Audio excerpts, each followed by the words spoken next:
പ്രധാനമായി സൂചിപ്പിക്കാനുള്ളത്, തെരഞ്ഞെടുപ്പ് അടുക്കും തോറും BJPയുടെയും NDAയുടെയും വിജയസാധ്യത വർദ്ധിച്ചുകൊണ്ടിരിക്കുകയാണ്.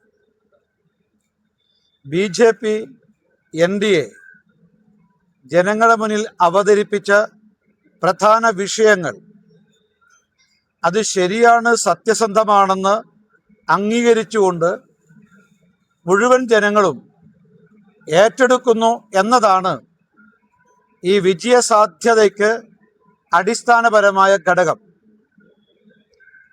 ഒന്ന്, വികസിത കേരളം, സുരക്ഷിത കേരളം, വിശ്വാസ സംരക്ഷണം. ഇതാണ് NDA പ്രധാനമായും കേരളത്തിലെ വോട്ടർമാരുടെ മുന്നിൽ അവതരിപ്പിക്കുന്നത്. വികസിത കേരളം എന്നുള്ളത് ജനങ്ങളിൽ നിന്ന് നെഞ്ചേറ്റുകയാണ്.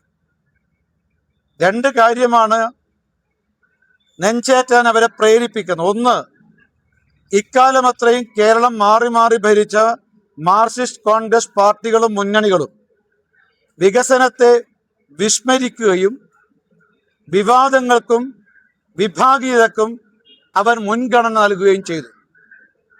പക്ഷെ ഇന്ന് മലയാളികൾ ആഗ്രഹിക്കുന്നത് കഴിഞ്ഞ 11 വർഷക്കാലം നരേന്ദ്രമോദി സർക്കാരിൻ്റെ കീഴിൽ ഭാരതത്തിലുടനീളം നടക്കുന്ന വികസന വിപ്ലവം അത് കേരളത്തിലും ഉണ്ടാകണം.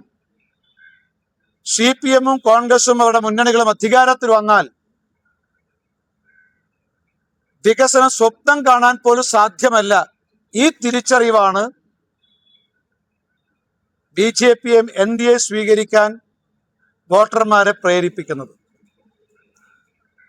രണ്ട്, സുരക്ഷിത കേരളം എന്നുള്ളതാണ്. തീവ്രവാദ ശക്തികളെ മാർക്സിസ്റ്റ് പാർട്ടിയും കോൺഗ്രസും അവരാശ്രയിക്കുന്നു. തീവ്രവാദ ശക്തികളുമായി, സംഘടനകളുമായി രാഷ്ട്രീയ സഖ്യവും സഹകരണവും ഉണ്ടാക്കുന്നു. കോൺഗ്രസ് ജമാഅത്ത് ഇസ്ലാമിയുമായി. മറ്റൊന്ന് വിശ്വാസ സംരക്ഷണം എന്നുള്ളതാണ്.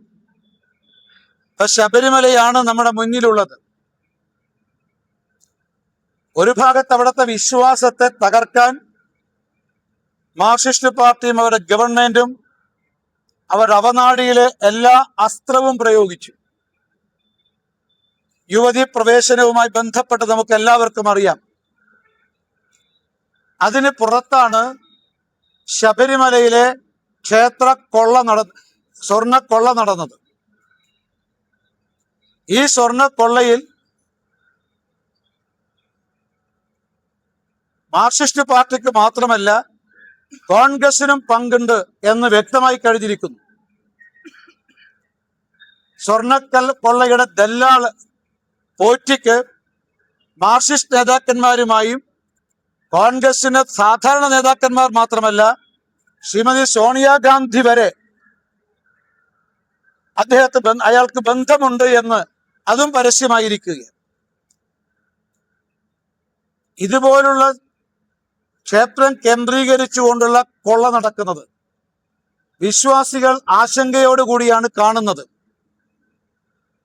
ഇതിൽ നിന്നും മാർക്സിസ്റ്റ് പാർട്ടി രണ്ട് മുന്നണികളും LDF UDF രണ്ടല്ല ഒന്നാണ് എന്ന യാഥാർത്ഥ്യം മലയാളികൾ മനസ്സിലാക്കിയിരിക്കുന്നു, ഉൾക്കൊണ്ടിരിക്കുന്നു.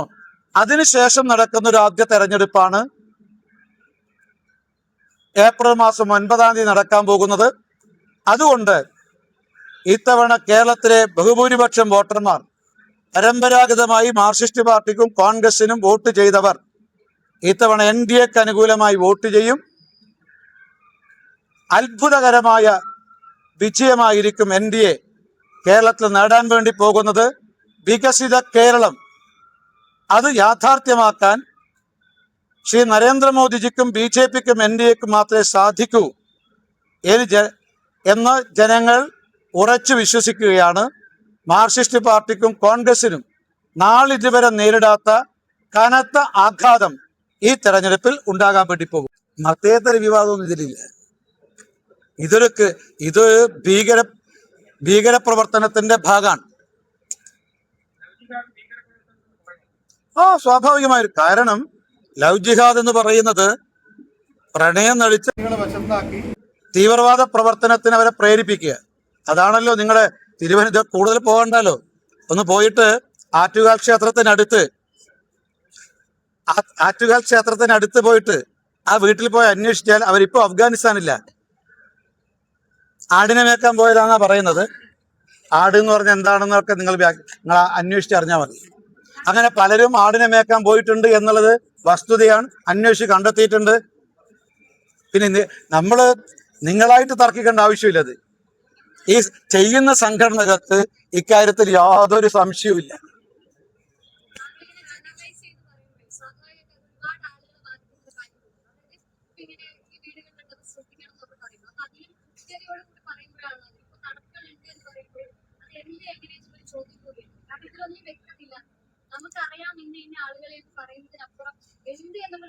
നിങ്ങൾക്ക് വേണമെങ്കിൽ അത് അങ്ങനെ എന്തെങ്കിലും അക്കാര്യം സംശയം ഉണ്ടെങ്കിൽ അക്കാര്യത്തെക്കുറിച്ച് ലിസ്റ്റുകൾ ധാരാളമുണ്ട്.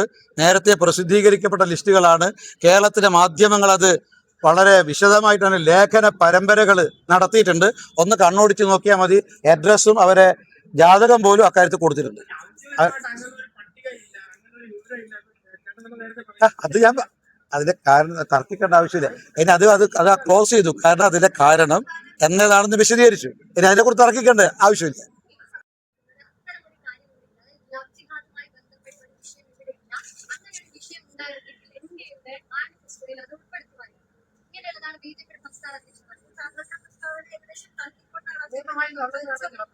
നിങ്ങൾ ആ പ്രസ്താവന കണ്ടു? ഞാനിവിടെ ഡിസ്പ്ലേ ചെയ്യണോ? നിങ്ങൾ പറഞ്ഞു ശരി. അല്ല, തള്ളി പറഞ്ഞു എന്നുള്ളത് പറഞ്ഞല്ലോ. ഇല്ല. ഈ ഞാൻ എന്താണോ ആമുഖമായി പറഞ്ഞത് അത് തന്നെയാണ് സംസ്ഥാന അധ്യക്ഷനും പറഞ്ഞത്. ഇന്ന് ഞാൻ എന്താണോ നിങ്ങളോട് ആമുഖമായി സൂചിപ്പിച്ചത് അത് തന്നെയാണ് സംസ്ഥാന അധ്യക്ഷൻ പറഞ്ഞത്. അതിൽ യാതൊരു വ്യത്യാസമില്ല. ശബരിമല ബന്ധപ്പെട്ടിട്ട് കേന്ദ്ര ഏജൻസി അന്വേഷിക്കും എന്ന് പറഞ്ഞിട്ടുണ്ട്. അല്ല, നമ്മളൊരു കാര്യം വ്യക്തമാണ്. ശബരിമലയെ സംബന്ധിച്ച് ഇതൊരു ആശങ്കയുണ്ട്.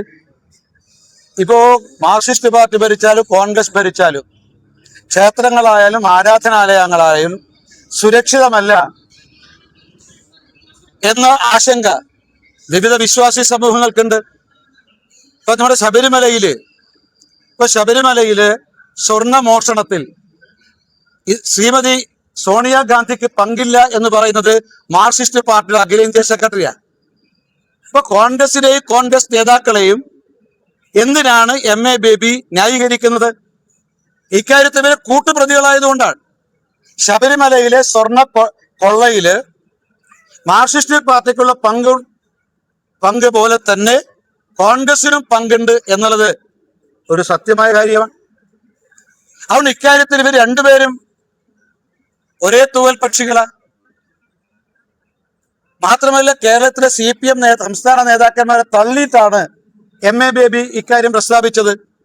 മാത്രമല്ല, നേരത്തെ BJPയുടെ നേരത്തെ അഭിപ്രായം ഈ സ്വർണ്ണക്കൊള്ളയെ കുറിച്ച് കേന്ദ്ര ഏജൻസി അന്വേഷിക്കണം, CBI അന്വേഷിക്കണമെന്നായിരുന്നു. എന്തുകൊണ്ടാണ് മുഖ്യമന്ത്രി അന്വേഷിക്കാൻ തയ്യാറാകാത്തത്? എന്തുകൊണ്ടാണ് പ്രതിപക്ഷ നേതാവ് അത് ആവർത്തിച്ച് ആവശ്യപ്പെടാത്തത്? അതിന് കാരണം CBI അന്വേഷിച്ചാൽ ഇന്നലെ കേന്ദ്ര ആഭ്യന്തരമന്ത്രി പറഞ്ഞതുപോലെ ജയിലിൽ പോകുന്നത് CPM നേതാക്കന്മാർ മാത്രമായിരിക്കില്ല, ജയിലിൽ പോകുന്നത് കോൺഗ്രസ് നേതാക്കന്മാരുമായിരിക്കും. ഇവർ തമ്മിൽ അന്തർധാരയാണ് നമുക്ക് കാണാൻ സാധിക്കുന്നത്. ഇപ്പൊ കേരളത്തിൽ മുഴുവൻ തന്നെ ഈ ഒരു BJPയെ പരാജയപ്പെടുത്താൻ, NDA പരാജയപ്പെടുത്താൻ CPMഉം കോൺഗ്രസും തമ്മിൽ അന്തർധാര നിലനിൽക്കുന്നുണ്ട്.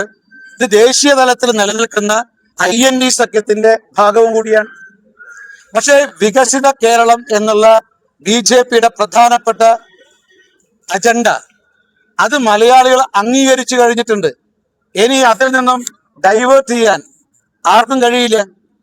മാർക്സിസ്റ്റ് പാർട്ടിയും കോൺഗ്രസും ഞങ്ങൾ ഉയർത്തിയ ഈ 3 അജണ്ടകള്, മുദ്രാവാക്യങ്ങള്, അത് CPMഉം കോൺഗ്രസും പ്രതികൂലമുള്ളത്, നിഷേധിക്കാൻ സാധിക്കാത്ത വിധം. അതുകൊണ്ടാണ് അവർ ഇവിടെ ഈ വികസന വിഷയത്തിനൊക്കെ മാറി അവർ ചർച്ച ചെയ്യുന്നതും സംസാരിക്കുന്നത്. നമ്മുടെ ഇദ്ദേഹം സദാശിവൻ, ഇദ്ദേഹം കഴിഞ്ഞ പഞ്ചായത്ത് തെരഞ്ഞെടുപ്പില് CPM-ന്റെ സ്ഥാനാർത്ഥിയായിരുന്നു. അദ്ദേഹം മാത്രമല്ല അദ്ദേഹം ലോക്കൽ കമ്മിറ്റി മെമ്പർ അല്ലേ, Perukavu വാർഡിലായിരുന്നു.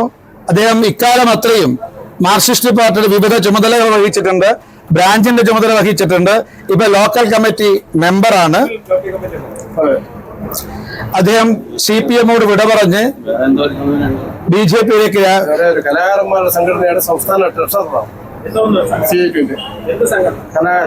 Kerala stage workers union കലാകാരന്മാരുടെ അറങ്ങിലെ കലാകാരന്മാരുടെ സംസ്ഥാന ട്രഷററായിട്ടും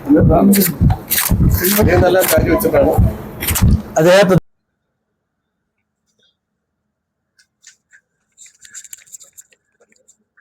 ഓക്കെ,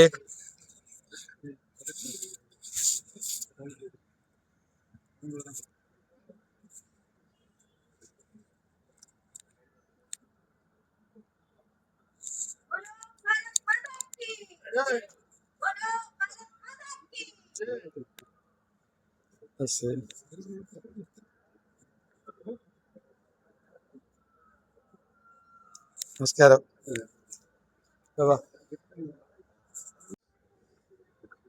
നമസ്കാരം.